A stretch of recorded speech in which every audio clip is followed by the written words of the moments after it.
Electromobility is getting more and more important. You can choose regarding to cars between pure electric driven cars or so-called plug-in hybrids. Even Hyundai wants to be part of this big growing market now. And today we're going to drive the new Hyundai Ioniq plug-in hybrid.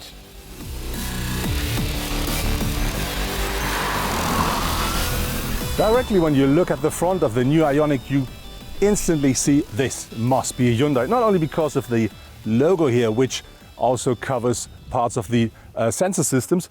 No, because of the grille, because this is the typical Hyundai grille. Very important, you can instantly see also that this is part of the electromobility fleet of Hyundai because of this blue line down here. But if you want, you can have that one in silver as well. Another highlight for me is these headlights here. They come now with LED technology, and importantly, the daytime running light is also full LED technology. Let's have a look at the side. When you see the side of the car, you instantly feel that the car looks very stretched. One reason for that is we do have short overhangs at the rear and at the front. And on top of this, the whole car is only 4.47 meters long, but only 1.45 meters high. So really flat, very stretched. And then on top of this, we do have the shape of the car. It starts very low at the front. And then when you see the roofline, that really drops massively to the rear, so like a coupe. But that together makes the drag efficient of the car of only 0.24. Another thing regarding to saving energy are the tires. We do have 16-inch wheels here with energy-saving tires, which comes as standard. And now let's have a look at the rear. What you can see here is that the lines of the side continuing through the taillights into the rear of the car. This is something I really like. And very important for me is these taillights, they are a little bit more 3D, so that really lifts up the car a bit. Very important, and I think the absolute highlight at the rear of the car is this splitted boot lid here. This should give you a better rear view, but to be really honest, because of the shape of the car when you sit in the car and driving backwards, that's not working perfectly. But for these things, you're gonna have a rear view camera. Overall, I have to say the rear of the car is really matching the whole concept of the vehicle. Beneath the hood of our Ioniq, we do find two hearts because this is a plug-in hybrid. The first one is a 1.6 liter petrol engine, a 4-cylinder, and that offers 105 horsepower. On top of this, we do have the electric engine, and that adds another 61 horsepower. So together we do have a system output of 141 horsepower altogether. This is enough for a top speed of 178 kilometers per hour or an acceleration from 0 to 100 in only 10.6 seconds. Very important, this is a plug-in hybrid, which means you can drive the car on pure electric energy if you want. Hyundai says with the fully charged battery, the electric range of the car should be 63 kilometers.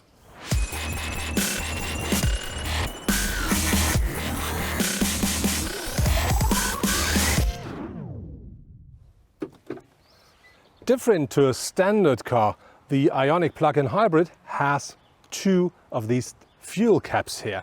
One for standard fuel, as we normally use for standard petrol cars, and another one right here at the front for the electric socket. The idea of a plug-in hybrid is that you fully charge your battery before you start your journey. That it gives you the advantage that you can either use only the electric engine to do short journeys, or you can support the petrol engine with the electric engine, and that reduces the amount of fuel you need.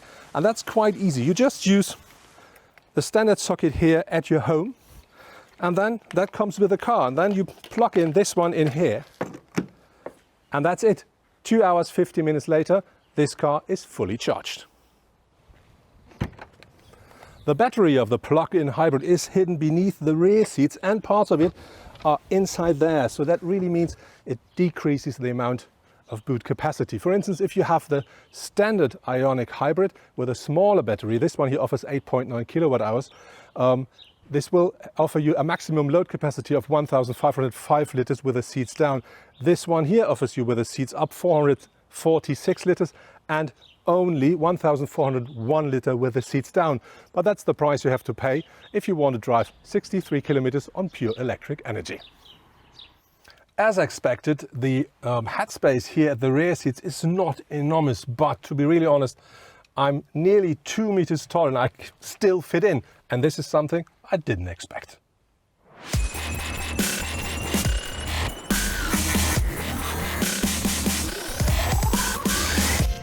Regarding to the interior of the Ioniq, I have to say, I think the perfect word is modern. We have everything here grey in grey with some blue, and this is the blue we've already found at the front and the rear of the car.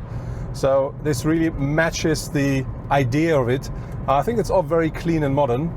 I'm not a big fan of this grey, but as said, this is typical for the concept of the car. We do find some soft touch materials as well as plastic, but overall, all fine. The seats of the Ioniq are quite thin, but they still offer more than enough support and comfort. I think it could be a bit more at the side, but this is a standard family car, and for this is more than sufficient. Overall, driving the Ioniq is absolutely fine. We do have 141 brake horsepower of system output combined with a 6-speed double clutch gearbox, and that system really works well. The only thing I have to say, if you really push it hard, you can of course hear this little engine working very hard, even though the electric engine is supporting it. The Ioniq offers different drive modes. The standard mode is the so-called hybrid mode, where it's using both engines, electric and petrol, depending on what you need. For instance, if you go uphill, it will use both to give you extra power, or if you accelerate. If you go downhill, it will charge the battery. If you, let's say, cruise on a motorway, it will only use the petrol engine and may recharge a bit to the battery. On top of this, there is a so-called sports mode, which you can use by just putting the stick to the left. There the steering is getting a bit stiffer, and the car is a lot more direct regarding to the gas, but of course it will use more petrol. The Ioniq offers a system which supports the driver to be more fuel efficient while driving the car, and for this you get an extra information regarding to what you should do with your pedals. So if you should lift off your foot because you will go downhill or there will be a crossing or something. And very important here is the Ioniq is using the sat-nav for this support as well, so it really knows, for instance, you will turn right after 400 meters, and it will tell you just get your foot off the pedal now to use less fuel, and this will happen very often before you normally will do it, and so this at the end of the day will save some fuel.